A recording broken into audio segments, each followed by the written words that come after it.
Simula nang dumating ka sa buhay namin ni Cheska, nabago mo ng ikot ang mundo ko.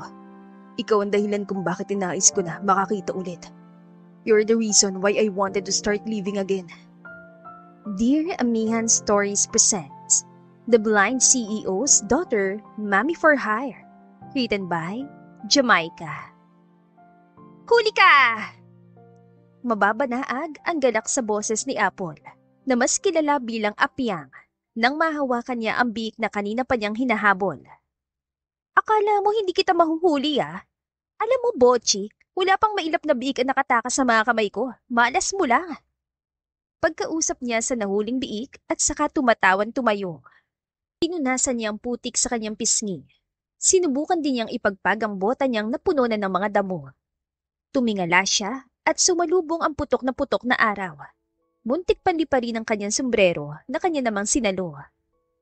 Ang sarap na simoy ng hangin ngayon ah.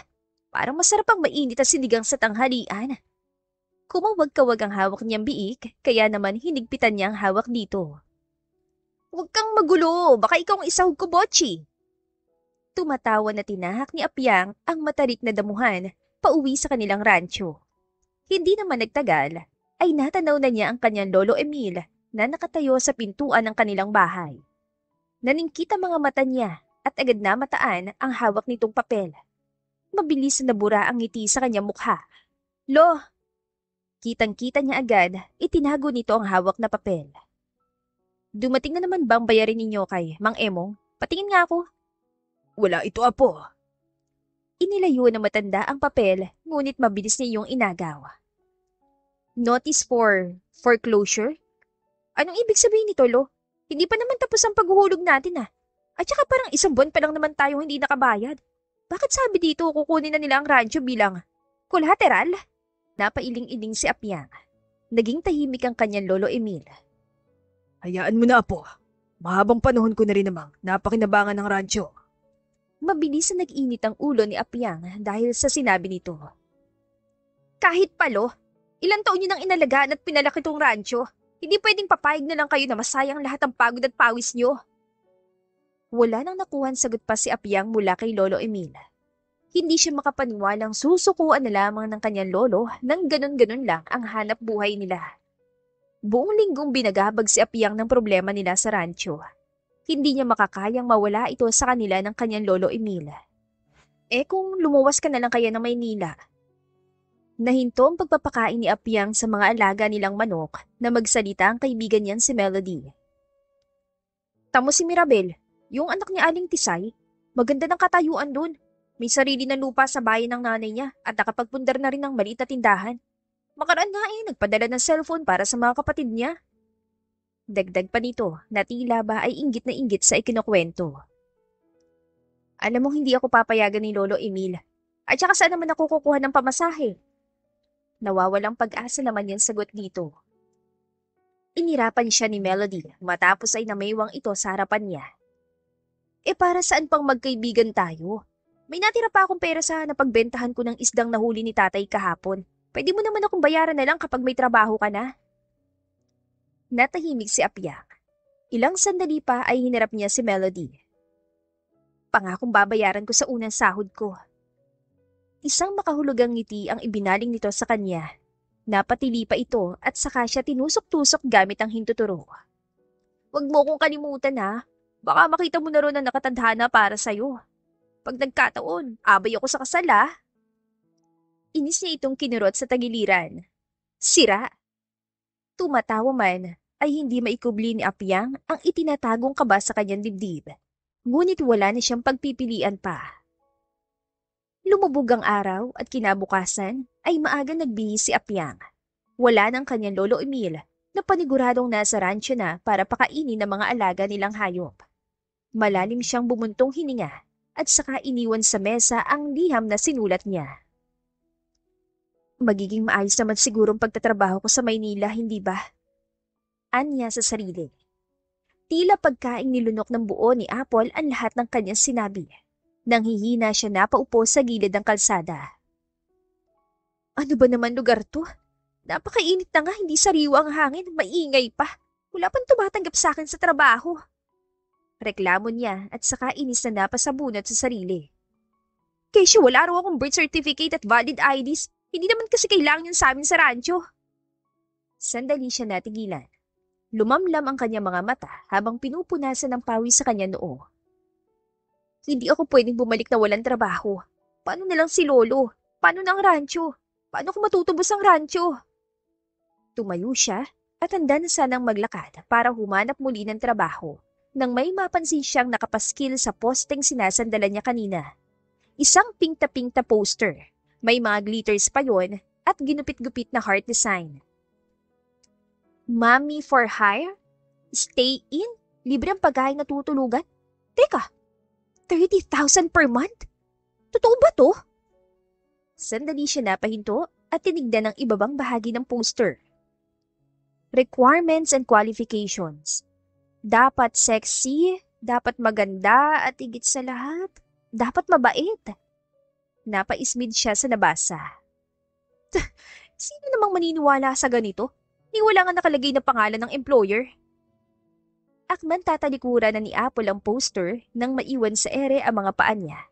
Inis niyang kinuha ang poster. Wala naman sigurong mawawala kung susubukan ko. Wala na rin naman akong pagpipilian pa. Lahat ng trabaho, papatusin ko na. Mamaya ako pupuntahan kapag wala talagang tumanggap sa akin. Hindi niya alam kung sadya na nga asar ang panahon sapagkat dumaan ang tanghali at dumating ang hapon. Nawala ni isa sa mga inaplayan niya ang tumanggap sa kanya. Lumalalim na ang gabi. Wala akong tutulugan pag nagkataon. Napabuntong hininga siya at nilabas ang poster na nakita niya kanina. Kasalanan din naman niya. Nagpadalos-dalos siya. Nagtungo siya sa estrangherong lugar na yon nang wala man lang kaplano-plano. Pumara siya ng tricycle at sinugal ang natitirang bariya sa inutang niya kay Melody. Ilan sandali pa ay namamanghang tiningala ni Apyang ang mansyon na hinintuan ng tricycle na kanyang sinakyan. Tamang lugar ba tong napuntahan ko? Tanong niya sa sarili. Sino po sila? Nalipat ang paningin niya sa isang matandang babae nang bumukas ang gate. May hawak itong sako na pakiwari niya ay mga basura. Nasaan na naman ba kasi ang gwardya? Asik nito bago siya binalingan. Mag-a-apply lang ho sana ako ng trabaho. Nangunot ang noon ng babae. Dali-dali niyang ipinakita rito ang poster. Ito ho, bakante pa ho ba? Mabilis na tinakpan ng babae ang bibig niya na lubos niyang ikinataka. Huwag kang maingay at baka may makarinig sa'yo. Lagot ako kay Sir Leandro kapag nalaman niya. Dali, pasok! Kinakabahan man ay dali-dali siyang sumunod sa babae papasok sa mansyon. Para silang mga kawatan habang maingat na naglalakad papasok. Pwede ho bang magtanong? Iligal ho ba itong trabaho kaya walang pwedeng makarinig? Bulong ni Apyang sa ginang. Huwag ka nang magtanong. Pumasok ka na lang. Ikaw nang kumausap sa boss ko. Bulong naman ito pabalik sa kanya. Isang kwarto ang binuksan nito at agad silang pumasok. Sumalubong sa kanila ang pink na kwarto. Nasaan ang sinasabi mong boss? Bumubulong pa ring tanong niya. Sinundan niya ang itinuro ng babae. Agad na nalaglag ang kanyang panga nang makita ang isang batang babae na nasa ibabaw ng kama. Naglalaro ito na manika. What did I say about knocking before entering, nanay? Mataray na saad nito sa matinis na boses. Bubwit, akalain mo yun may nag-apply sa poster na inilagay ko. Akala ko yung mamumuti na lang ang mata natin eh. Tila nakahinga na maluwag na sabi ng ginang sa bata. Kailangan ko lang talaga ng trabaho. Natigilan si Apyang sa kanyang pagsasalita. Lumapit sa kanyang bata at naniningkit siyang pinakatitigan. Hindi niya alam kung bakit pero lumakas ang kabog ng dibdib niya. Pamilyar sa kanya ang maliit at maamong mukha nito na parabang nakita na niya ito noon. You're very pretty. You're hired. Napakurap-kurap si Apyang. Hindi niya malaman kung tama ba ang narinig niya sapagkat ni hindi man lang nito itinanong ang pangalan niya o di kaya'y kinilatis man lang siya. Mahigpit na yumakap sa kanya ang bata. From now on, you're my mommy. Nagtataka man kung bakit ang bilis niyang natanggap, ay niyakap na lamang din niya ito pabalik. Magrereklamo pa ba siya? Marahas na bumukas ang pinto dahilan para mapalingon sila sa taong pumasok mula doon. Do you really think I wouldn't know what you are up to, Cheska?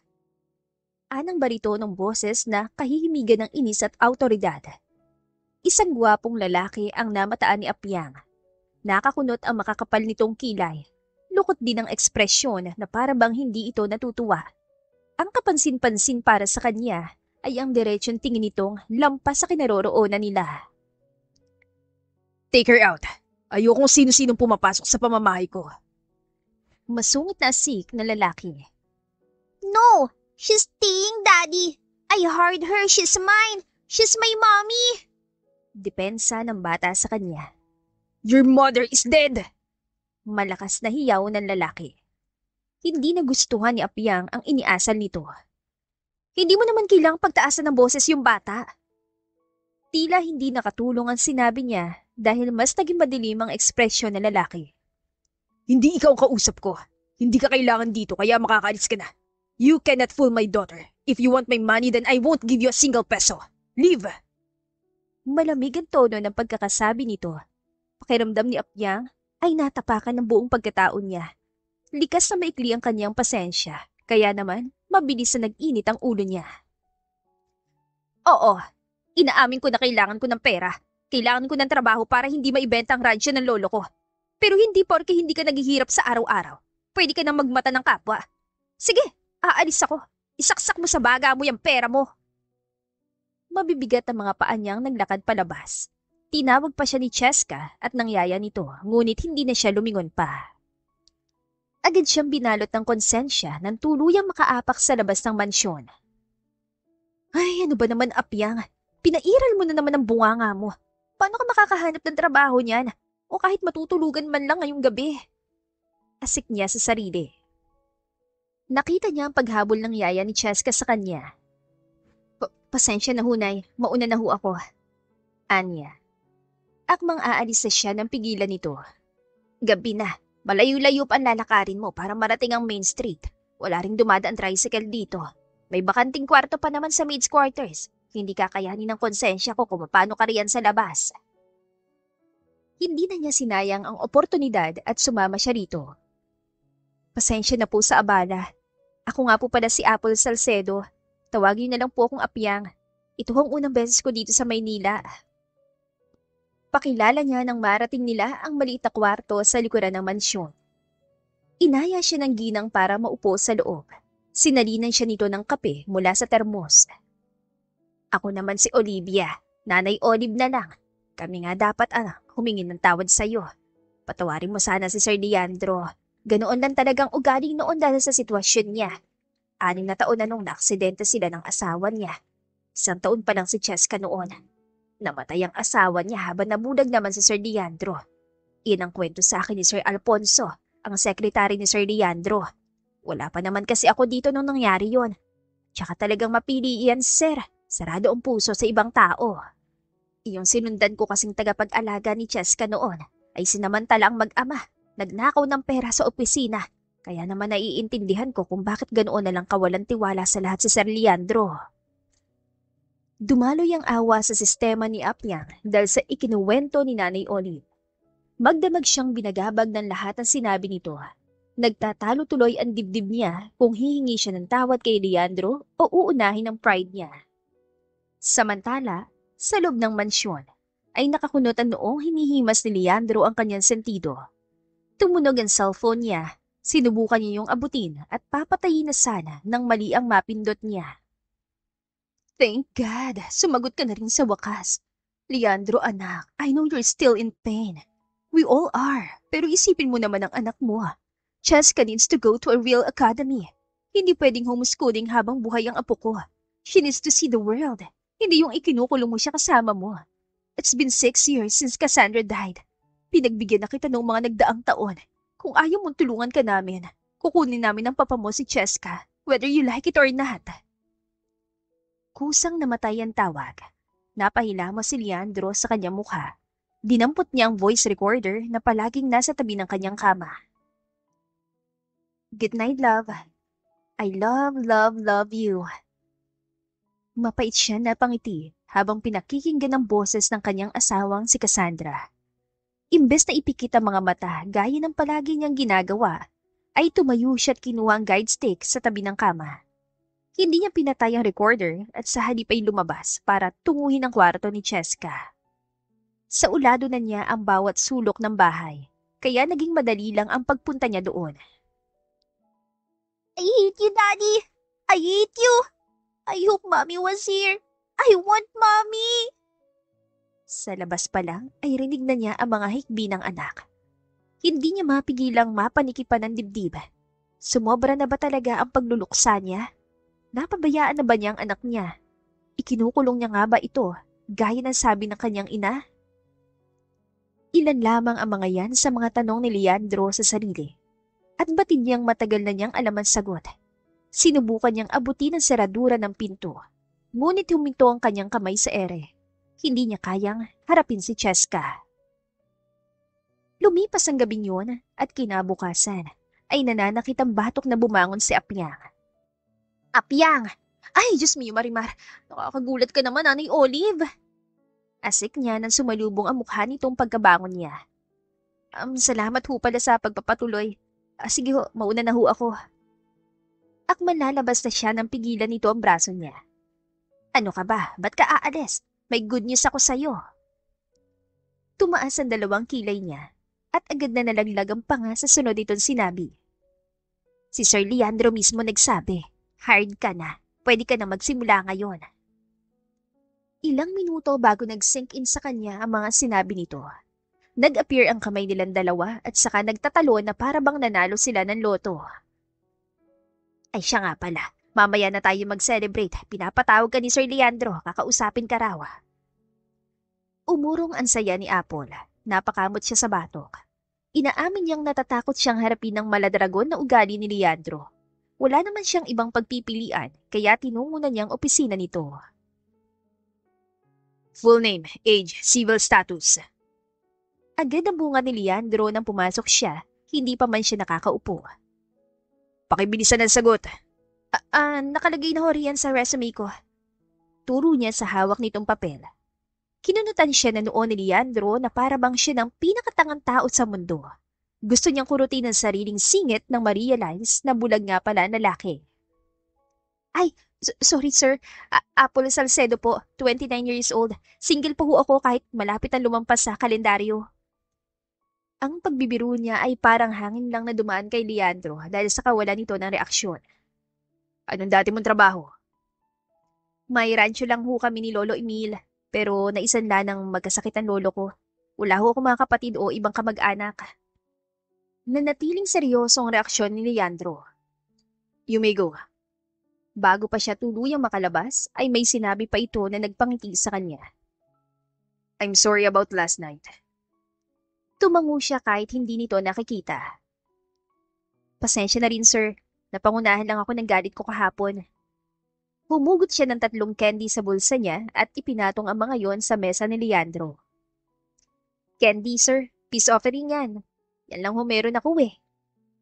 Hindi na niya hinintay pa sasabihin ito at nagtatalo na lumabas ng opisina. Sa wakas may trabaho na siya. Sa wakas mababayaran na niya ang utang nila at mababawi na niya ang rancho ng Lolo Emil niya.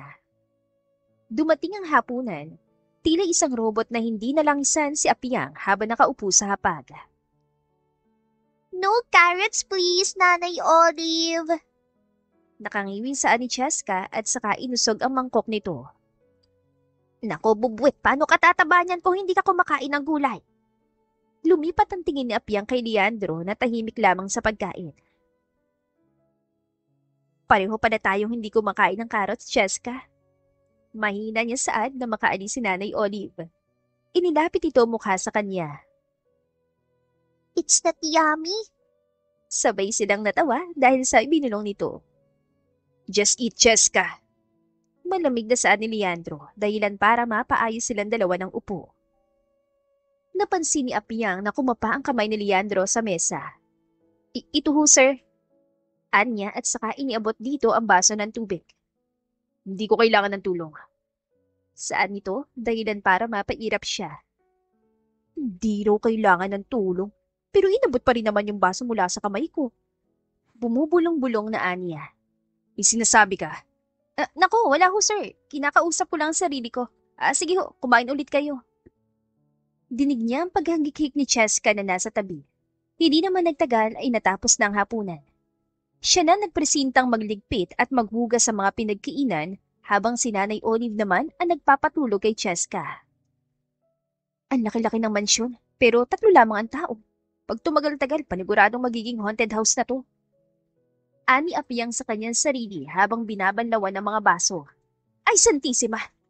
Gulat niyang bulalas ng may kung anong tumunog mula sa itaas ng hagdan. Nagbibiro lang naman ako, Lord. Hindi mo naman kailangang totohanin na maging horror house tong mansyon. Bulalas niya. Kahit patakot ay nagtungo siya sa hagdan. Agad siya nakahinga na maluwag na makita si Leandro sa itaas. Natabig pala nito ang paso sa gilid, pababa ng hagdan. Sir Leandro, ayos na po ba kayo? Teka, sandali ho at baka matapakan niyo yung nabasag na paso. Dali-dali siyang umakyat at hinawakan sa braso ang lalaki. I'm fine, I can manage. Saan lamang na lalaki at kinapa ang hawakan ng hagdan at nagsimulang bumaba. Napailing-iling na lang si Apple. Alam ko na kaya niyo, sir, pero hindi rin naman masamang humingi ng tulong minsan. Wala namang masama na maging mahina at manghinan sa klolo lalo na kung nahihirapan na tayo, di ba? Ganyan ka ba talaga kadaldal? Tumawa lang siya nang marinig ang sinabi nito. Wala naman ho kasi akong ibang kausap sa araw-araw bukod sa mga baka, baboy at kambing doon sa probinsya namin. Minsan lang kung bumusita ang kaibigan ko si Melody mula sa bayan, kaya pag may nakakasalamuha akong ibang tao, hindi ko napipigilan ang bibig ko. Bumuntong hininga si Leandro. Fine, sige, tulungan mo akong kumuha ng tubig. Nagliwanag ang mukha niya. Inalalayan muna niyang makaupo ang lalaki bago ito kinuha ng tubig. Nakita niyang hinihilot nito ang sentido na makabalik siya. Hindi niya alam ngunit kahit paano sungit ni Leandro sa kanya ay hindi niya magawang magalit. Na parang bang mas nangingibabaw sa kanya ang kakaibang pakiramdam at awa para dito. Ito na po ang tubig, sir. Anya at saka tumabi rito ng upo. Why are you still awake? Tanong ng lalaki matapos uminom. Naghuhugas ho ako ng mga pinagkainan kanina na makita ko kayo. Pag-amin niya dahilan para mas lalong magsalubong ang kilay ni Leandro. That's not your job. Hindi ka katulong dito. Umiling-iling siya kahit pa hindi naman nakikita nito. Ayos lang, sir. Sanay naman ako sa mga gawing bahay at saka wala naman akong ibang ginawa maghapon kundi ang bumuntot kay Cheska. Napansin ni Apiyang ang pagbabago sa ekspresyon ni Leandro. You should sleep. Tipid na saan nito at saka tumayo. Binalak pa niyang tulungan ito, ngunit mabilis na itong nakapaglakad paalis. Nagkibit-balikat na lamang siya at muling ipinagpatuloy ang ginagawa kanina. Sa isang kisap mata, ay 1 linggo na lumipas mula ng gabing yun. I feel so bored, Mommy. Natatawang binalingan ni Apiyang si Cheska.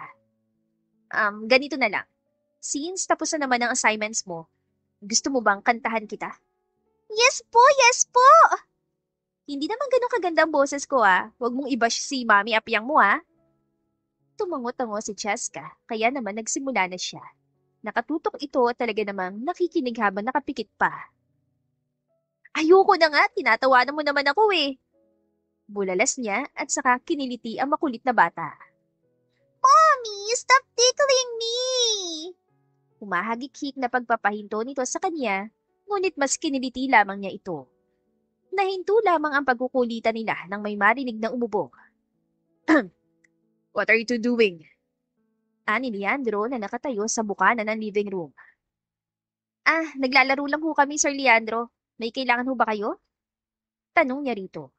Hindi siya nito pinansin at sa halip ay naglakad lamang paakyat ng hagdan. Wala naman. Para kasing may narinig akong umiiyak na biik kanina. Nalukot ang mukha ni Apyang dahil sa sinabi ng lalaki. Grabe naman kayo sa boses ko, sir. Maganda naman kaya ang boses ko. Pambato nga ako sa singing contest sa amin Umiling-iling si Leandro. Gustuhin man niyang makita naging reaksyon nito ay nakatalikod dito sa kanya. I'm just kidding. Your voice is beautiful. Saan ito? Pinamulahan si Apyang. Ang namumuong kilig sa sistema niya ay naglaho sa sunod pa nitong sinabi. Huwag mo na lang uulitin. nalaglag ang kanyang panga. Hanggang sa sumapit ang gabi, ay naiinis pa rin siya kay Leandro. 8:00 na nang maabutan niya ito sa loob ng kwarto ni Cheska. Mommy, here! Upo ka po rito, kayo po ni Daddy. Pag-aya ni Cheska nang mamataan siyang pumasok. Akala ko tabi tayong matutulog. Katabi mo na pala ang daddy mo eh. Sige na, at sa maid's quarters na muna ako. Bukas na lang siguro tayo tabing matulog. Naganda siyang umalis, ngunit agad siyang pinigilan ni Leandro gamit ang kamay nito. Kasabay ng pagtanggap ko sa'yo bilang peking mami ni Cheska, ay ang pagsunod ko sa lahat ng hihilingin niya simula ngayon. At gusto niya, tabi tayong tatlo. Kaya maupo ka na bago ka pa mawalan ng trabaho. Nanindig ang balahibo ni Apple. Hindi niya alam kung dahil ba sa boltahe ng kuryenteng dumaloy mula sa kamay ni Leandro o dahil sa malamig na boses nito. Yay! Let's go to sleep na po! Tuwan-tuwang hiyaw ni Cheska. Good night, Mommy! Good night, Daddy! Sabi pa ng bata matapos silang kintilan ng halik. Ilan sandali pa ay naramdaman niya ang paghimbing ni Cheska. Napangiti siya nang yumakap ito sa kanya, ngunit agad ding napawi nang may maramdaman siyang dumunggol mula sa kanyang likuran. Bakit naman kasi hindi sa gitna pumwesto si Cheska? Para tuloy yung palaman na nasa pagitan lang mag-ama. Litanya ni Apple sa kanyang isip. Hindi siya makahiga ng ayos. Masyadong maliit ang kama at talagang sapat lang para sa katawan nila. Pasimple niyang sinilip si Leandro. Sinisipat kung tulog na ito. Nakapikit na. Tulog na siguro. Bulong niya. Umusbong ang pamilyaridad sa sistema ni Apple nang tumagilid siya at magmasdan ng lalaki. Mula sa makakapal nitong kilay, pababa sa ilong at mapupulang labi na tila ba nakita niya na noon. Maging ang pakiramdam niya habang katabi ang lalaki ay para bang hindi na bago pa sa kanya. Artista ba siya? Baka naman isa siya sa mga model na pinagpapantasyahan ko noon. Wika niya sa sarili. Kumilos ang lalaki kaya naman dali-dali siyang tumalikod. Ilan sandali pa ay dinalaw rin siya ng antok. Samantala, hindi naman makatulog si Leandro. Napaigtad siya nang maramdamang yumakap ang payat ng braso ng katabing babae. Tinanggal niya yon, ngunit agad ding bumalik at mas humigpit pa. Hey, are you asleep? Stop hugging me. Asik niya ngunit masyado yatang malalim ang tulog ng babae para magising ito. Sa huli ay hinayaan niya na lamang. Tumagilid siya nang muntik mahulog sa kama. Lo, mga baboy! Lumilipad ang mga baboy! Narinig niya pang wika nito. She has some weird sleeping habits. Kanina niya pa akong sinisipa. Ngayon naman, nagsasalita siya habang tulog. Napagtanto na lamang ni Leandro na tumatawa na siya habang pinakikinggan ang pag-sleep talk ni Apple. Bagay na ilang taon na niyang hindi nagagawa. Tunay na maganda ang boses ito na marinig niya kanina. Hindi niya malaman ngunit naalala niya si Cassandra habang pinapakinggan niya ito kanina. Magkaboses ang dalawa. Isa siguro iyon sa dahilan kung bakit siya napapayag ni Cheska sa gusto nitong i-hire si Apple. Ipinilig niya ang ulo. Marahil ay nahihibang na siya. Kawalang respetong isipin niya si Cassandra sa ibang tao. Pinilit ni Leandro ang sariling makatulog. Kinaumagahan ay malaki ang ngiting nagmulat si Apple. Iyon na yata ang pinakamasarap na tulog sa tanang buhay niya. Tumagilid siya at nanlaki ang mga mata. Ah! Hiyaw niya nang sumalubong sa kanya ang mukha ni Leandro. Nakapikit pa ito. Baka lang naman gusto mo nang tigilan ng pagkakayakap sa akin. Saad nito sa mababang tono. Sorry sir. Anya at mabilis na bumitiw. Bumangon ito at inunat ang balikan. Nangalay ho ba kayo dahil sa akin? Pasensya na talaga sir, hindi ko alam eh. Itinulak niyo na lang sana ho ako. You're sound asleep. I'm not that rude to push someone sleeping. Ilang beses na napahiling si Apiang na sana ay lamunin na siya ng lupa. Wala na pala si Cheska. Mukhang bumangon na. Sundan ko lang, sir, ah. Sinubukan niyang takasan ng kahihiyan, ngunit mabilis na nahawakan ni Leandro ang kamay niya. Help me. Ho? Takan tanong niya. Tulungan saan, sir? Nanlalaki ang mga matang bulalas niya. Napanunok siya ng hubari ni Leandro ang suot nitong t-shirt. Bumalandra sa kanya ang matipuno nitong katawan. Sandali, Sir Leandro. Hindi pa ho ako handa sa mga ganyang bagay. Kumunot ang noon ng lalaki. What are you saying? Nalalagkit na ako dahil natuluan ng laway mo tong damit ko. Nakahinga ng maluwag si Apyang. Kinurot niya ang sarili nang may maramdamang pagkadismaya. Mabilis na dumaan ang maghapon, ngunit agad na napawi ang ngiti sa mukha ni Apyang nang bumuho sa malakas na ulan pagdating ng gabi. Oh! Huwag kang matakot, Apyang. Ulan lang yan. Walang kulog at kidlat. Ulan lang yan. Kumbinsi niya sa kanyang sarili. Napairit siya sa takot na magsimulang kumulog. Dali-dali niyang tinakandaan patungo sa sala. Ah! Hiyaw niyang muli nang sa pagkakataong yun ay mamatay ang mga ilaw sa buong mansyon. Pilit niyang kinalman sarili sa kabila ng namumuong kaba at takot sa kanyang dibdib. Noon pa man ay takot na sa kulog at kidlat sa Apyang. Hindi niya malaman ang dahilan, ngunit hindi siya makahinga sa tuwing umuulan at nagtatangis ang ingay sa kalangitan. Kalma, Apyang, kaya mo yan. Kulong lang yan, okay? Anya at mahigpit ay tinakip ang mga palad sa tainga. Tumakbo siya at saktong paghagupit ng malakas sa kulog ay siya namang pagbangga niya sa kung sino. Gulat siya na payakap sa taong nasa harapan niya. Nanginginig at naluluhang sinuksok ang kanyang ulo sa loob ng t-shirt nito. Nanay Olive! Umiiyak niyan saan. Ilang minuto makalipas ay naaninag niya ang pagbukas ng ilaw kasabay ng paghinto ng kulog at kidlat. Saka lamang niya na-realize na hindi ang malambot na katawan ni Nanay Olive ang yakap niya at sa halip ay matigas na dibdib. OMG! Mommy! Daddy! What are you two doing? Hiyaw iyon ni Cheska.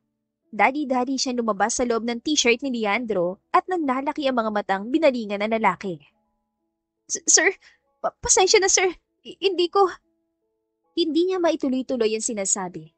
Sa pagkakataong iyon ay ilang beses siya napamura sa isipan. Nanliit siya sa kahihiyan. Nagsabi ka sana kung kailangan mo ng kumot. Hindi yun nagsusumuot ka pa sa t-shirt ko. Hindi niya malaman kung biro ba ang sinabi ni Leandro. Ngunit para sa kanya, sana'y nilamon na lang siya ng lupa at hindi na ibalik pa. Narinig pa ni Apyang ang paghagikik ni Nanay Olive at Cheska nang manakbo siya pababa sa sala. Hating gabi na ngunit hindi pa rin siya nilulubayan ng kahihiyan. Hindi pa rin siya makatulog. Ano ba naman, Apyang? Paniguradong malilimutan din ni Sir Leandro nangyaring yun. Siguro bukas, hindi na niya naalala pa yun. O kaya sa isang linggo, sa isang buwan, sa isang taon. Ay! Ewan ko! Padabog siyang bumangon at lumabas mula sa kwarto nila Nanay Olive. Nagtungo siya sa kusina sa loob ng mansyon.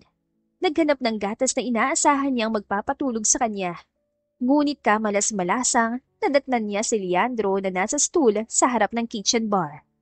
Akmang iiwanan niya ito sapagkat hindi naman siya napansin ng mamataan niya ang hawak nitong baso ng alak. Sir Leandro, gabi na ho ah. Bakit naman ho nagiinom kayo dito mag-isa? Nakuha niya ang atensyon nito. Imbis na sagutin siya ay ibang sinabi nito. In a year, Cheska will be taken from me. I will be stripped of her custody after a year. Hindi siya nakapagsalita. I must have been crazy. Bakit ko ba sinasabi to sa'yo? You should sleep. Akman tatayo na si Leandro nang pigilan niya ito. Napalapit na sa akin si Cheska, Sir Leandro. Kung ano man ang tungkol sa kanya, handa ako makinig. Muling naupo si Leandro. Malungkot ang mga mata nito. I know, I failed as her father. I have her imprisoned here in this big mansion. 1 taon lamang ang ibinigay na palugit ng mga magulang ko. If I don't fix my life after a year, kukunin lang ko sa diya ng anak ko. Cheska deserves a life. Siguro ay tama lang na malayo siya sa akin. Umikot ang mga mata ni Apyang. Ano ba naman yan sinasabi mo, sir? Sa tingin niyo ba magugustuhan ni Cheska na malayo siya sa daddy niya? At saka, maging kayo kinukulong niyo rin ang sarili niyo dito. Hindi ba't mas magugustuhan ni Cheska kung sasamahan mo siya? Umiling ang lalaki sa kanya. Madali lang sabihin para sa'yo. Eksaherada ang naging pagbuga ni Apyang sa kanyang hininga. Ay, hindi naman talaga madali lahat. Kailangan lang subukan. Totally malaki naman ang ibinabayad niyo sa akin. Hayaan yung tulungan ko kayo. Ayoko rin mawala ng trabaho kapag kinuha ng mga magulang mo si Cheska, no? Sandaling napahinto ito dahil sa sinabi niya. Do you really think I can win Cheska back? Sa tingin mo ba, pwede ba ako maging tatay sa kanya? Kusang gumalaw ang kamay ni Apyang para lumampas sa balikat ng lalaki. Oo naman sir, no? Tutulungan ko kayo. Magtiwala kayo sa kakayahan ko. Kita ang duda sa mukha ni Leandro, ngunit alam ni Apyang na may pag-asa sa mga mata nito. Sapat na yun sa kanya. Ilang oras pa ay mabilis na lumubog ang buwan at pumutok ang araw. Makalipas ng 3 pang umaga ay dumating din ang araw ng pinakahihintay niya. Ang araw kung kailan unang beses na susubukan lumabas sina Leandro at Cheska mula sa mansyon. Wala akong maisusuot para mamaya na Olive. Nasa labada na ang lahat. Nababahalang tura ni Apyang. I think I have a solution, Mommy. Sulpot ni Cheska sa kanyang harapan. Hinila siya nito patungo sa isang kwarto. Kaninong kwarto to, Cheska? Ngiting may lungkot ang sinagot sa kanya ng bata. This is my real mommy's room. Tumango siya at saka naglibot sa kwarto habang pumasok naman si Cheska sa isang walk-in closet. Malinis ang kwarto na para bang may gumagamit pa rin noon. Hindi ba tayo papagalitan ng daddy mo nang pumasok tayo dito? Hindi pumapasok dito si Daddy. He said he's always reminded of Mommy so he never come here. Hindi na nag-usisa pa si Apyang. Kanina pa siya nagtataka sapagkat wala ni isang litrato ng ina ni Cheska kahit pa itong may-ari ng kwarto. Bakit walang picture o kahit painting man lang ng mami mo? Kahit sa sulok na mansyon, wala rin ako nakita. Nagkibit-balikat si Cheska. Habang kinalabit naman siya ni Nanay Olive na noon ay nasa likuran na pala niya. Kinuha raw na bruhang fiancé ni Sir Leandro ang lahat ng litrato ni Ma'am Cassandra. Naaawa nga ako kay Bubuit at hindi man lang niya makitang itsura ng kanyang ina. Miski picture sa cellphone ay pinadilit eh. Sino nga yung bruhang yun? Nalimutan ko ng pangalan. Pamela, Petra, Paula. Bulong nito habang nakahawak sa kanyang baba. Ito po, Mommy. Bagay po sa inyo. Ani Cheska na hawak ang isang dress. Isuot mo na po. Mabilis siyang tumalima sa gusto nito at nagpaalam na kay Nanay Olive. Nang lumabas siya mula sa banyo, ay nakitaan niya ng gulat ang dalawa. Wow! You look so beautiful po. Pinagmasdan ni Apyang ang kanyang sarili sa salamin. Saktong-sakto sa kanyang bestida. Muling dumaloy sa kanya ang pamilyaridad. Para bang nasuot na niya iyon noon. Napahawak siya sa kanyang ulo. Mommy, are you okay? Nag-aalalang tanong ni Cheska. Ayos lang ako. Nahilo lang ako bigla. Tara na? Isang oras na naging biyahe hanggang sa marating nila ang parke. Nauna lumabas si Nanay Olive at Cheska na agad ding nag-set up para sa kanilang picnic. Ito ang unang beses kong lumabas ng mansyon sa loob ng 7 taon. It's a pity na hindi ko nakikita ang kapaligiran. Wika ni Leandro nang maalalayan niya itong maupo sa inilatag nitong kumot. Nasa tabi tayo ng malaking puno ng nara. Mga 5 hakbang bago ang payapang lawa. May mga bibe na lumalangoy, may mga paru-paro din na lumilipad. What are you doing? Nakakunutan noon saan ni Leandro. Dinidescribe ko lang sir ang paligid para kahit hindi mo makita, at least may imagine mo. Tumatawa naman yan sagot dito. Ilan segundong walang sinabi si Leandro. What about Cheska? Anong reaksyon niya? Napangiti si Apyang sa tinanong ng lalaki. Nakangiti at masayang-masayang anak mo, Sir Leandro. Kasama niya si Nanay Olive. Hinahabol nila mga paru-paro. Pasimpleng nagpunas ang kanyang mata si Leandro. Hindi naman iyon nakaligtas sa kanyang paningin.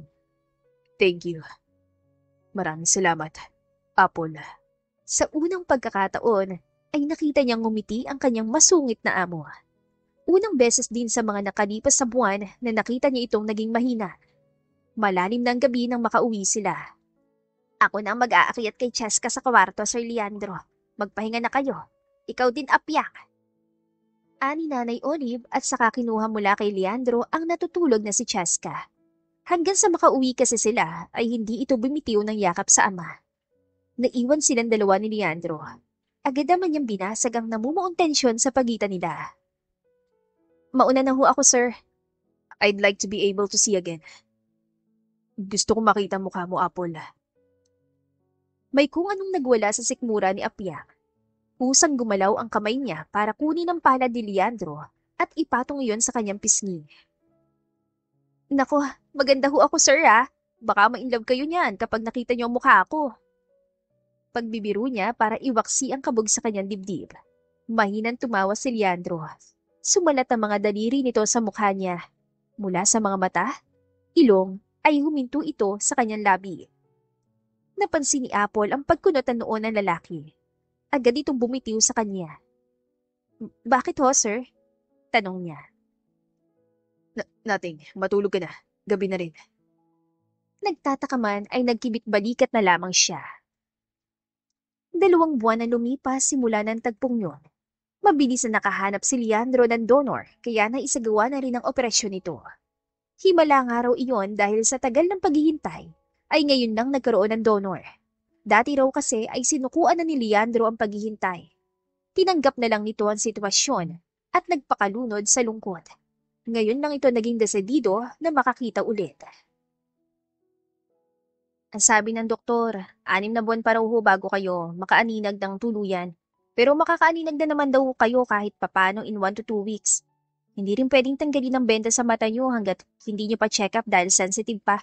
Kaya simula ngayon, hayaan mo kami ni Cheska at Nanay Olive na alagaan kayo hanggang sa makakita kayo. You don't have to do that. Inalagay ni Apyang ang hintuturo ni Cheska sa nguso ni Leandro, dahilan para huminto ito. Stop talking, Daddy. Just eat. Saad ng bata at sinubo sa ama ang kutsarang may pagkain. Wala nang nagawa pa si Leandro. Matapos ng almusal, ay nabuburyong naupo si Cheska sa tabi ni Apyang. Today is the day that I'm supposed to go to the bake shop, Mommy. Pero mas masaya kung kasama natin si Daddy. Nakangusong saad ng bata. Cheska, hindi pwedeng mapagod ang daddy mo. Ilang araw pa bago siya pwedeng lumabas. Nalukot ang mukha nito. Napabuga naman siya ng hangin. Sige, ganito na lang. Sa tingin ko may mga gamit naman sa kusina. Gusto mo, dito na lang tayo muna mag-bake? Naliliwanag ang mukha ni Cheska. Tumayo ito at saka nagtatalon. Yes, yes po! Tuwan-tuwang nanakbo ang bata patungo sa kusina habang humahalakhak naman siyang sumunod dito. Siya na naghanda sa mga ingredients mula sa harina hanggang sa gagamiting asukal. Rinig na rinig ko ang tawanan yung dalawa hanggang sa opisina. Litanya ni Leandro na inaalalayan ni Nanay Olive. Ilang oras na rin sila noon ni Cheska sa kusina. What are you doing here in the kitchen? Hey! Asik nito ng pahira ni Apyang ng icing sa pisngi. Icing lang yan, Sir Leandro. Hindi ka naman mamamatay riyan. Humahagikik na aniya. What if we do a challenge, Mommy? Let's blindfold po and kung sino po may pinakamagandang paglalagay ng icing, siya pong panalo. Umispid si Leandro. Count me out. Hindi ako mahilig sa matatamis. Hep hep hep! Pigil niya rito bago pa makaalis. Huwag kang killjoy, sir. Siguro natatakot ka na mas magaling kami ni Cheska sa'yo, no? Ngunot ang noon ng lalaki. Of course not. Naging pagkakataon yon para kay Apyang na itulak ito paharap sa mga cakes na nabake nila kanina. Ganito lang yan, sir. Pipindutin mo lang tong itaas na bahagi ng piping bag para lumabas ang icing. Nahinto siya nang mapansin ang pananahimik ni Leandro. Nakayakap na pala siya rito at nakahawak na sa kamay ng lalaki. Ay, sorry. Basta kaya mo na yan, sir. Bawi niya. Nagsimula itong maglagay ng icing. Hanggang sa nagpiring silang dalawa ni Cheska at sila naman ang sumubok. So unfair! Hiyaw ni Cheska. Sapagkat nang matapos at makita nila ang resulta, ay dito ang pinakapangit na gawa. Paano ikaw pang nanalo, Sir Leandro? Maganda naman kaya yung akin. May favoritism ka talaga, Nanay Olive. Reklamo niya rito sapagkat si Nanay Olive ang ginawa nilang judge. Tigilan mo ako, Apyang. Iyang iyo ay para naging dumi ng kalabaw, oh!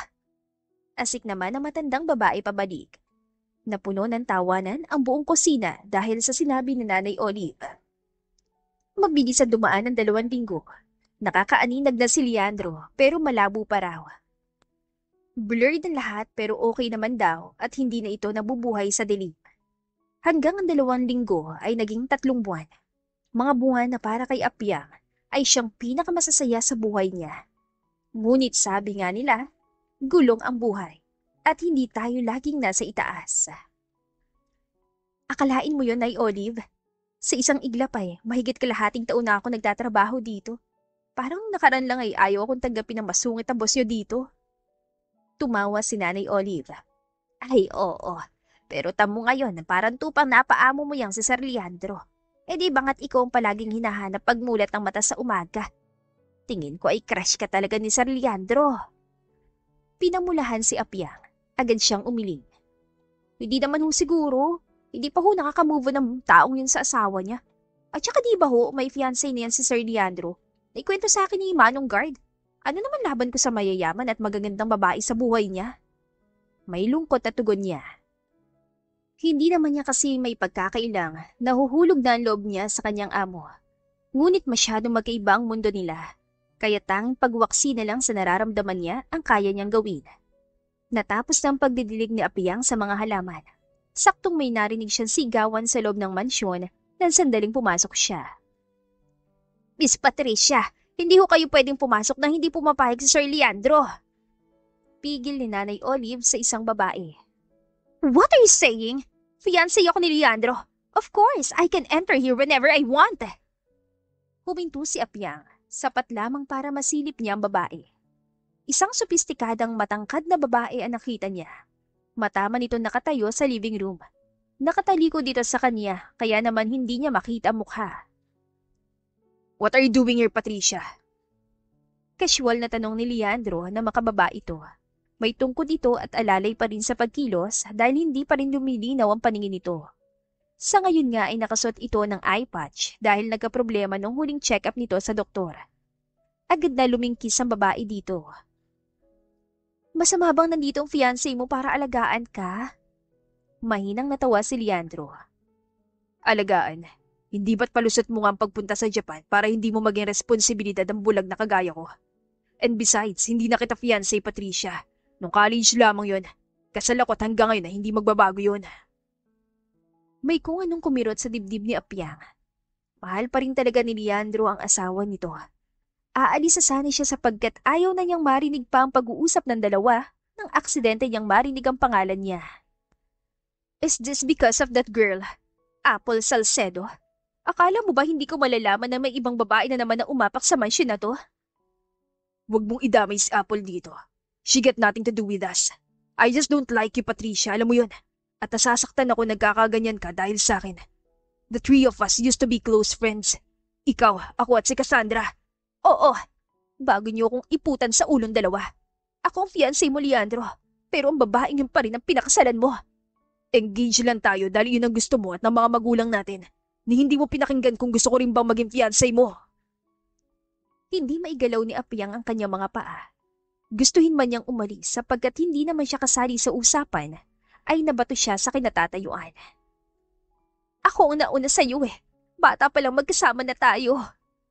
Umiiyak na tumalikod ang babae. Saktong nagtama ang mga mata nila. Kitang-kita niya ang gulat at takot sa mga mata nito. Sorry, hindi ko sinasadya makinig sa usapan niyo. Aalis na ako. Bago pa man siya makahakbang, ay lumapit na sa kanya ang babae. You? Paanong buhay ka pa? Hiyaw ni Patricia sa kanya. Punong-puno ng galit ang mga mata nito.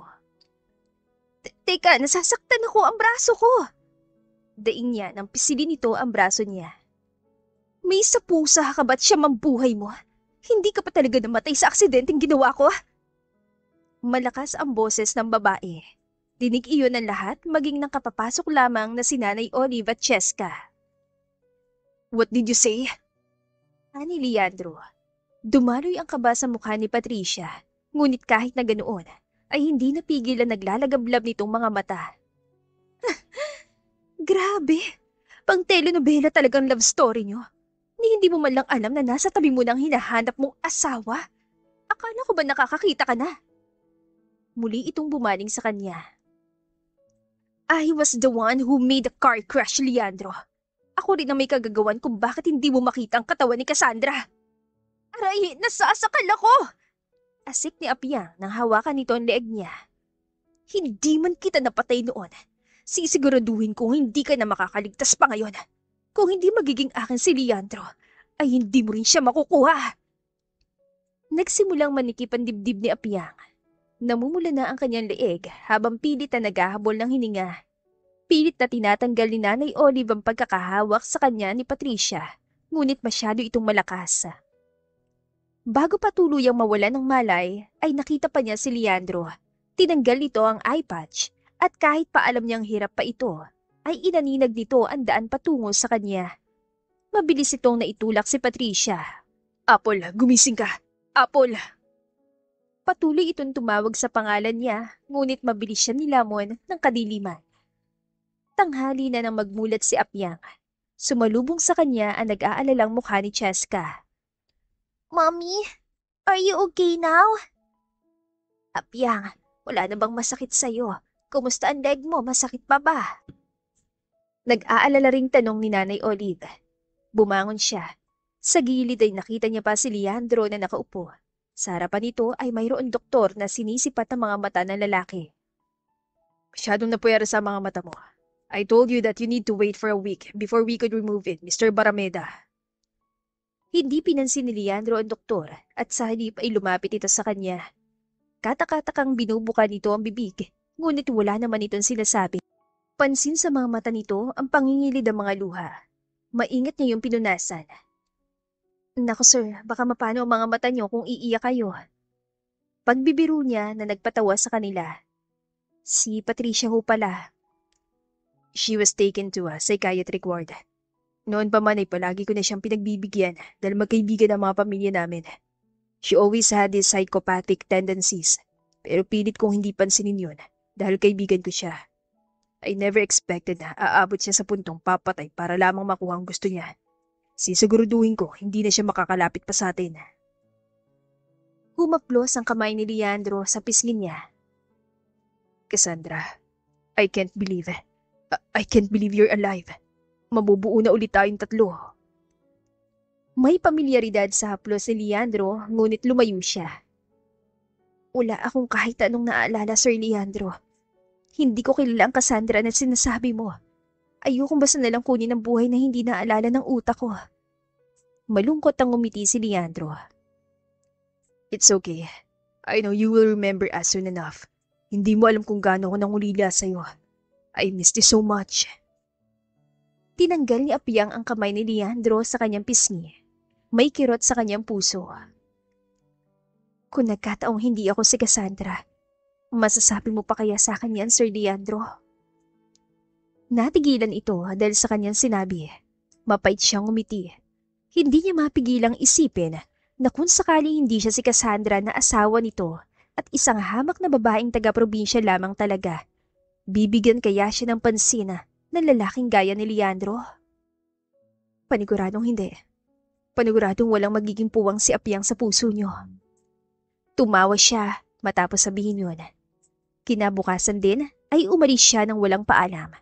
Bumalik siya sa probinsya kung saan naroon ang kanyang lolo Emil, patungo sa kasagutang hinahanap niya. Ay di ka nga ikaya apo lang ipinangalan ko sa iyo kasi nakita kitang walang malay at naghihingalo noon sa ilalim ng puno ng mansanas. Ay sinubukan kong hanapin ang tunay mong pamilya eh. Ay tinawag na rin kita noon sa mga pulis. Alam mo namang iyon lamang ang kaya kong gawin at masyadong mahal ang pamasahe palabas ng bayan. Hinawakan ng matanda ang kamay niya. Eh wala kang pagkakakilanlan. Tanging ito lamang ang nakita ko sa'yo noon. Isang kwintas ang inilabas si Lolo Emil na siyang pinakatitigan ni Apyang. Sapat na yun para mapagtanto niya ang sagot sa mga tanong niya.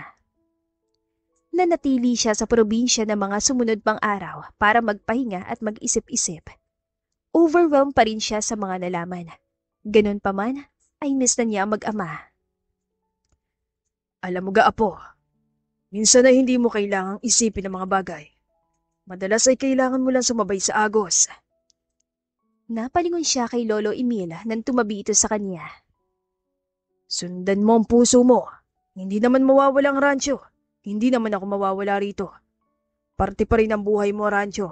Si Cassandra ka man o si Apyang na aking apo. Hindi mo kailangan pilitin ang sarili mong makaalala. Hindi mo rin kailangan limutin ang pagkakakilanlan mo rito bilang si Apyang. Nangilid ang mga luha niya. Mahigpit niya niyakap si Lolo Emil. Maraming salamat, Polo. Utang na loob ko sa inyong pangalawang buhay ko. O siya, at gabi na. Halika na't matulog na tayo. Iyaya nito at saka siya inalalayan tumayo. Kinabukasan, nagising si Apyang dahil sa malalakas na katok sa kahoy na pinto ng kanilang kubo. Teka, sandali! Aga-aga pa oh! Inis na aniya at binuksan ang pinto. Kaaga-aga! Pwede bang magpatulog naman muna kayo? Masakit ang ulo ko! Naputol ang kanyang pagrereklamo na makitang pamilyar na salubong na mga kilay. Masakit ang ulo mo, Mami? Magaling po maghilot si Daddy. Nanlalaki ang mga mata niya na makita si Chaska sa labas ng pinto, higit sa lahat ang ama nitong si Leandro. Hilot? Hindi nagbibiro lang ako na masakit ang ulo ko. Hindi na kailangan. Ang pagtanggi niya ay nahinto nang maramdaman niya ang daliri ni Leandro sa kanyang sentido. Stay still. Saang parte ba masakit? Hindi siya nakasagot. I think nilalagnat ka, namumula ka eh. May pangaasar sa tonong ani ni Leandro. Mas nananakit ang ulo ko sa ginagawa mo, Sir Leandro. Pumasok na nga lang kayong dalawa. Bakit nga pala kinaparito? Matagal kong inisip ang sinabi mo sa akin bago ka umalis. And I know the answer to that now. Tumitig sa kanya ang lalaki. Simula nang dumating ka sa buhay namin, Cheska, nabago mo ng ikot ang mundo ko. Ikaw ang dahilan kung bakit inais ko na makakita ulit. You're the reason why I wanted to start living again. I know, you won't believe me. Pero noon, handa na akong kalimutan si Cassandra dahil nahulog na ako sa'yo. Even if you're not Cassandra, I would like to pursue you. Kaya nandito ako ngayon para patunayan yun. Nangamati sa sobrang pula mukha ni Apyang. Maririnig pa ang kinikilig na tili ni Chaska na nasa tabi na ngayon ni Lolo Emil. Yee! Niligawan ni Daddy si Mommy! Gaya ng sinabi ni Leandro, ay nagsimula ang panliligaw nito sa kanya. Simula sa pag-iigib ng tubig, pagluluto, pagpapaligo sa mga alaga nilang hayop, maging ang pangingisda sa lawa. Lo, Sir Leandro, sabi ko naman sa'yo hindi mo na kailangan pa sumama sa panghuhuli ng isda. Ikaw naman, Lo, masakit na yung tuhod mo. Nagpumilit ka pang pumalaot. Paano na lang kung mapano kayo? Nakuha pang tumawa ni Leandro, kaya naman inis niyang ibinato dito ang hawak niyang panyo. Thank you. Tumatawa pa rin saan nito na masalo lamang nito iyon at ipinampuna sa pawis. Apo, huwag kang magalit. Mabilis matututo si Leandro. Aba, ay siya nakahuli nitong pinakamalaking isda. May pang-ihaw na tayo. Napairap si Apyang. It's really a great experience. Napakahirap pala talaga mangisda. Imagine being this extreme heat just to put food on the table. Pagod pero natutuwan saan ni Leandro. Nako, halina kayo. Lulutuin ko na yan para sa hapunan natin. Pagsuko niya sapagkat mukhang hindi naman siya mananalo sa dalawa. Mabilis na nalutong inihaw kaya naman sa labas ng kubo na sila kumain at naglabas na lamang ng mesa. Gusto ko sanang humingi ng pabor, Sir Leandro. Anya dahilan para tumango ang lalaki. Ibinaba nito ang hawak na kutsara at saka matiim na tumingin sa kanya. Pwede bang ako naman namang hingi ng tulong? Gusto ko sanang balikan ng mga masasayang alaala natin bilang si Cassandra at baka sakaling kapag nakita ko mga bagay at lugar na mahalaga para sa akin, ay maalala ko na mga nalimutan ko noon. Matamis ang ngitling pinakawala ni Leandro. You don't know how happy I am right now. Masuyong saan nito. Kinabukasan, naglalakad si Apyang sa dalampasigan nang mamataan niya ang mag-ama sa ilalim ng puno ng buko. Mommy, come here! Tabi ka po rito sa amin ni Daddy sa duyan! Aya ni Chaska. Agad naman siyang dumulog. Malaki ang duyan, sapat para sa kanilang tatlo. I love you, Mommy! Even though I didn't get to be with you all these years, mahal ko po kayong dalawa ni Daddy. Tila isang haplos sa puso ang sinabing iyon ni Cheska. Kasabay niyon ang pagyakap nito sa kanilang dalawa ni Leandro. Hindi man natatandaan ni Apyang, ngunit ang pamilyar na pakiramdam sa kanyang dibdib ang nagsasabing kabilang siya sa pamilyang iyon. Pamilyang hindi niya matatagpuan kung hindi siya sumugal sa Maynila. Are you ready to go back? Tanong ni Leandro. Oo naman, handa na akong harapin ang tunay na katauhan ko. Tumango si Leandro. At ng araw ding yon, ay nagpasya silang bumalik sila sa Maynila. Mahigpit na yumakap pa si Apyang sa kanyang lolo Emila. Ayaw niyo ba talagang sumama, Lo? Bibisita ho ako palagi ha. Pag may kailangan kayo, tumawag lang kayo. Patanda na ang lolo mo. At saka kasiyahan ko ng ranchong ito. Hindi ko kayang pamumuhay sa Maynila. Mas gusto ko manatili rito. Saad pa ni Lolo Emila. Hindi naging matagal ang biyahe. Ilang araw matapos silang makarating sa mansyon, ay siya ring pagsisimula ng therapy ni Apyang upang makaalala. Ilan linggo pa lang ang session but we're seeing progress, Mrs. Barameda. I suggest you to be patient. I know it's been a frustration for you since this will be a long process, pero ang mahalaga ay nakakaalala ka ng paunti-unti. Iyan ang mahinahong saan ni Doktora Leilani habang inililigpit ito ang mga gamit sapagkat tapos na ang session nila sa araw na yon. Pilit nang umiti si Apyang sa naging sagot ng doktor. Hindi ko maiwasang panghinaan ng loob, Dok. Kung may mas mabilis sanang paraan para makaalala na ako agad ay gagawin ko. Anya na itinago sa pabirong tono.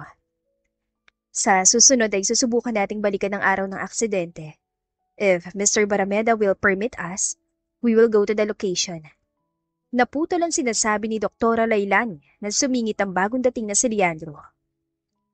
Hindi na kailangan pa. Is the session done? You can go now, Doc Lailani. Maraming salamat sa tulong mo. Hindi nakapagsalita si Apyang. Nagpaalam na ang doktor at hanggang sa makalabas ito ng mansyon ay nanatili siyang tahimik. Sa ilang linggong nagpapatuloy ang therapy session ni Apyang, ay pansin niya ang paglilihis ni Leandro sa tuwing pag-uusapan nila ang aksidente. Bagay na iwinaksi na lamang niya. I'm on my way to Cheska School.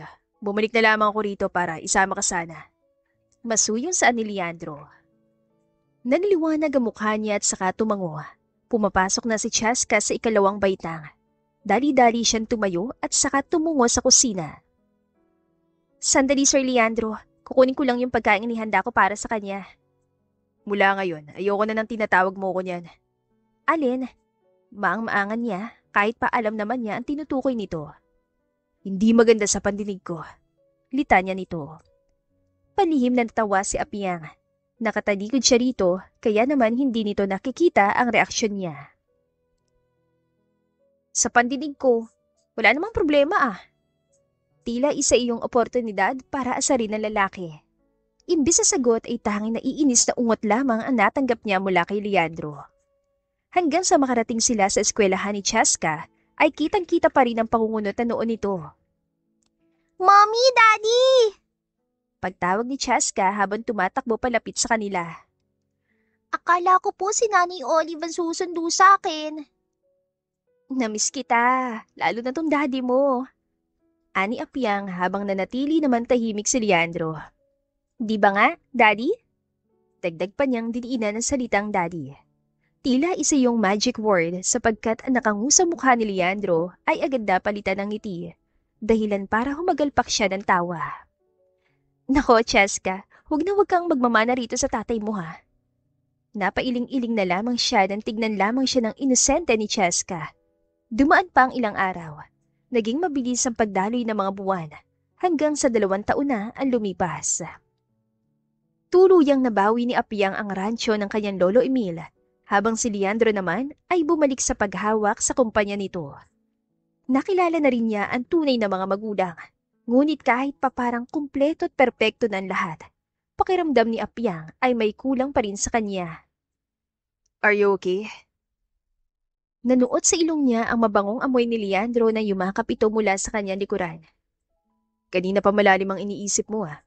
Mahaba pang oras natin. Hindi mo kailangang pilitin ang sarili mo na maalala ang lahat. Sabi mo, may mangilan-ngilan ka na alalang mga pangyayari nang pumunta tayo sa bahay ng mga magulang mo. Ayos na yun para sa amin. Ang mahalaga ay may progress. Maghihintay kami palagi. Ibinuon nito ang mukha sa kanyang leeg at saka nagpatak ng maliliit na halik doon. Hindi ko kasi mapigilang isipin. Kahit pa 2 taon na ako sa therapy, bakit hindi ko pa rin maalala ang lahat? Pinaharap siya ni Leandro at hinagkan nito ang kanyang noo. Even if you don't remember a relationship, I will remember for you. Matamis siya na pangiti at saka inayos ang necktie na suot ng lalaki. Bakit ang cheesy mo ngayon, Sir Leandro? Kumunot ang noo nito nang biruin niya. Hindi talaga nito nagugustuhan kapag tinatawag pa rin niya itong Sir Leandro. Nagbibiro lang naman ako kahit kailan ay napakasungit. Litanya niya. Sige na, pumasok ka na sa trabaho. Hadik sa pisngi ang iginawad ni Leandro bago ito umalis. Napabuntong hininga siya na maiwan siya mag-isa sa mansyon. Sinigurado muna niya nakaalis na si Leandro bago siya nagpahatid sa lugar na matagal na niyang naispuntahan. Ang lugar na pinangyarihan ng aksidente bago siya mawala ng alaala. Kapag nalaman ni Leandro na sumuway ako sa kanya at pumunta ako dito, panigurado magagalit siya. Bulong niya sa sarili. Pero alam ko na walang mangyayari kung hindi ko haharapin ang mga bagay na kinakatakot ko. Nagsimula siya maglakad. Sa puno kung saan bumunggo ang kotseng sinasakyan nila noon. Wala na ang puno doon. Tanging mga damo na lamang ang naiwan. Matarik ang lugar at may ilog sa ibaba niyon. Napahawak siya sa kanyang ulo. Para yung pinupukpok ng martilyo. Sunod-sunod na nag-play sa kanyang utak ang masasamang alaala. Kung gaano kalakas ang ulan, ang kulog at kidlat na humahampas sa langit ang araw na yon. Kung paano niya nakita ang walang malay na si Leandro, ang duguan niyang katawan, maging ang paghatak sa kanya palabas sa mga tauhang binayaran ni Patricia. Napahiyaw siya sa sakit. Walang katapusan na mga laalang parang bumibiyak sa kanyang utak. Isang malaking bisig ang bumigkis sa kanya. Tumakip ang isang kamay sa kanyang mga mata. Why are you so stubborn? Kaya ayaw kitang papuntahin dito. Dahil hindi ko kailanman hinging kapalit ang maalala mo nga ako, pero maalala mo rin naman ang masasama nangyari noon. Kung ako lang mas gugustuhin kong huwag ka makaalala pa. Leandro. Lumuluha ang mga matang tiningala niya ang lalaki. I'm sorry. I'm so sorry kung nahuli ako. Sa kabila ng malamlam na mga mata, ayan nakangiting mukha ni Leandro. Ang mahalaga ay nakauwi ka na. You're back now, Cassandra. Hinawakan nito ang kamay niya at iginiya siya palakad sa isang batis lampas sa kanilang kinaroroonan. Doon ay nakita ni Apiang ang pamilyar na batibot. I remember now. Ang lugar na pinuntahan natin bago pang aksidente. We celebrated our anniversary. Dito sa tagpuan natin. This place where we first met. Pauwi na sana tayo pero... Naluluhan saan ni Apiang. Pero paano ako nakarating sa rancho? Nakausap ko ang isa sa mga tauhan ni Patricia at ang sabi niya, naawa siya sa'yo kaya tinapon ka na lang sa malayong lugar at sinabi kay Patricia na patay ka na matapos mahulog sa ilog. Umupo sila sa bench na naroon kaharap ng payapang batis. Salamat sa paghihintay sa akin. Umiling ito sa kanya. No, ako ang dapat na magpasalamat. Thank you for coming back to me. For coming back to us. For giving me the reason to be happy again. Isang magaan na halik ang iginawad niya kay Leandro. Hinding-hindi na ako aalis pa. Muli siyang hinila ng lalaki para mas palalimin ang halik. Tumitig ito sa kanya na tila ba kinakabisa ang kanyang mukha. Can I hire you as my wife this time? Bumanatay ang pilyang ngisi sa mukha niya. Mahal ako maningil eh.